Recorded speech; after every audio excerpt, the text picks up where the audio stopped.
food. I've never had food like it. I mean, we had some really good food. The only thing about it, we were down in the bottom of the boat, and we used to go up periodically. They were allowed to walk on to the ship and to get fresh air. And it was really lovely to experience the fresh air. Then we were sent back again underneath. But the prime purpose was to help these injured Americans, and we were there really as secondary people. You know, there was room for us when we entered there, but we had things like eggs. But I've never had any egg for years. I never heard of eggs. And so it really was. It was very interesting, and the reception we had in America was really brilliant. And we were taken by, I believe it was train up to Canada, just inside Canada, and then we were on this train going all the way through America down to Arizona, and that was when we lost a wheel in the plane. And all I can remember of there is that I was told not to leave the train because we were travelling through an area which was German occupied. You know, from people coming over from Germany, they occupied that part of America, and we were told not to leave it. To stay by the aircraft, by the train, because if we went too far, it would be our own fault. We got into trouble. Because although we were in America, parts of America, they were anti-British, and parts of America, obviously, they were pro-British. And that particular part was anti-British. I don't know if Roy can remember that, but... If you contrast, this is interesting, how we varied. Len was on the Aquitania, I was. We were the last people on the Aquitania. We were not pushed down to the bottom of the boat. We never went indoors. We slept under anything that was covered on the Aquitania all the way to America. Now look at the two differences. Len was early on and was pushed down there. We were upstairs. But our sole duty, really, apart from being a passenger, we had to carry the American wounded people that were on the quay side of Gullock back onto the Aquitania. And as soon as we got them onto the Aquitania, they took us up, the two GIs would take the stretcher from us, and they took them into what were the wards. Well, we were never allowed anywhere near to go in to see those American troops. And they were all very, very wounded men indeed. And now look at the difference between the two on the same journey. What Len didn't talk about, more than likely, and I bet you can remember, we would approach America and we were doing about 4 or 5 knots. And everybody was out. And it was that famous skyline that you see nowadays, Statue of Liberty, tall skyscrapers, all the rest of it, and a whole harbour of little boats coming out to greet the American wounded, not us, the American wounded. But they wouldn't have heard a word of it, any bit at all, because they were down, they were in the wards, and we never saw any of them. But that was another sight I could never forget them. It was absolutely marvellous. But look how different it was. I would sum it up like this. If you watch a darts match on the television, lad on number 1 comes up, picks up his 3 arrows, boom, boom, boom. 190! Carry on. And then the next man would come up, he'd pick up his darts, 60. 140.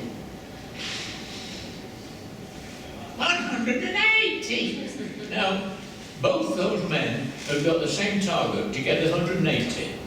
Yet just think how different their flights were. And that was with us. Some did it one way, some did it another way, and yet the target was the same every time along. And it was amazing, particularly with the tests. I remember having a long talk with one of our colleagues, Bill Haylock. Bill followed me one pattern down from the EFTS, the Elementary Flying Training School. Bill didn't do those tests. Now, why we had them, I don't know. Because they were part of a standard test that they used to give their RAF potential officers at Cranwell, which was their staff college.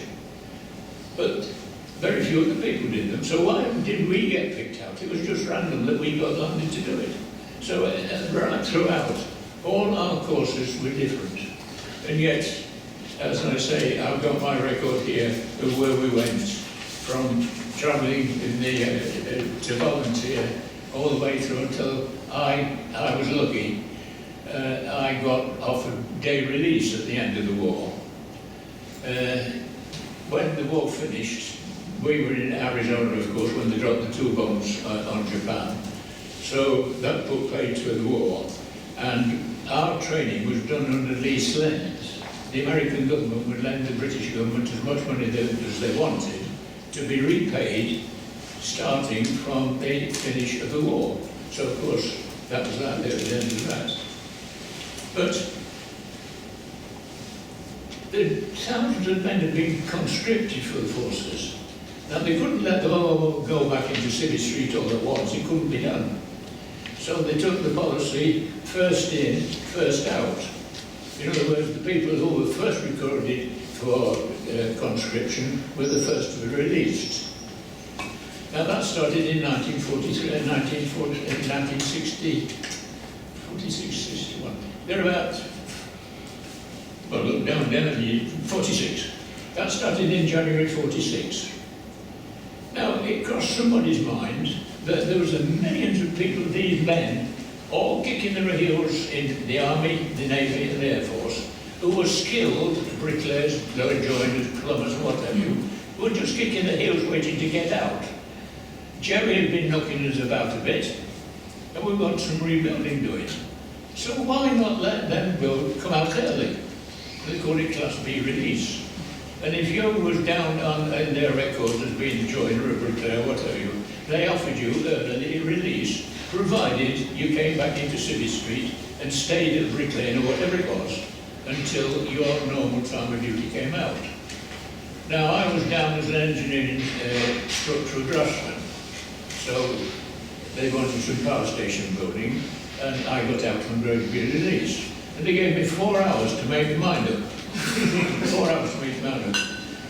Oh, it was useless. It was useless. Anyway, the result was, I went back, and I thought, now then, there's all the RAF pilots who were no longer flying on operations. There was all these pilots who had done the pilot training and were waiting to get onto operations. There was us that were in the process of training. I thought the chances of us completing our training was negligible. So I said, yes, I'll do it. So I came out on the 1st of January, 46. And some of our colleagues, and Len was one of them, and I'm as envious as I can be. He's got this. Oh, you lucky devil. He done what we'd all been trying to do, get those wings on his shoulder. But I thought, no, there's no future in this, I'll get out. So I was the first of our group of 25 of us, and we've been together, almost totally together, right the way through, all this stuff. All the way through. All the way through. All the way through. All the way through, right the way through. So it was a part of my life. Well, I've been so grateful that I did it, because as I said earlier on, it was as a result of that training that we did, and particularly to get to Eaton Park from when we volunteered. That was the hardest bit, because that was the sort of volunteer Eaton Park to America to Falcon Field, and then in Len's case onto the flying, to mine back to City Street. But that experience and the work that we did at Salford University when yours was at In continued technical. Yes, it put me up for life, it set me up for life, and I would have had a very, very miserable life if I'd been taught just as ordinary. Yes. Yes, it was amazing, and so many of us are so grateful that we did it. When I left went back to England, they asked me, did I want to stay? I said, I want to stay in the RAF, make it my career. So I signed up for 3 years and started training with Bill Haydock. But Bill Haydock being an H, he was on there before I was on, I was a W. And it was nearly a year. What I did do is after about 13 months, a friend of mine who went up to London, he got a private flying license, so he could fly any type of aircraft, other than for not any private aircraft. That was actually based on our training in America. I didn't get my wings until the end of 1946. And when I got my wings, the RAF used to give 2 commissions for each flight of 30 people. Well, I worked hard, but halfway through, we were joined by a son of a brigadier and the son of an air commodore. Well, and they needn't tell you that those people got the commissions.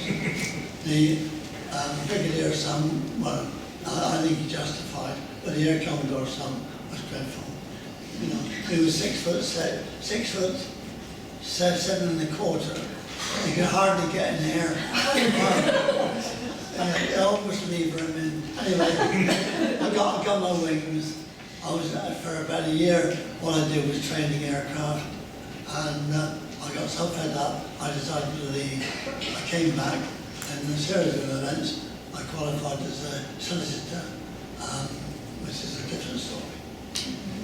Really?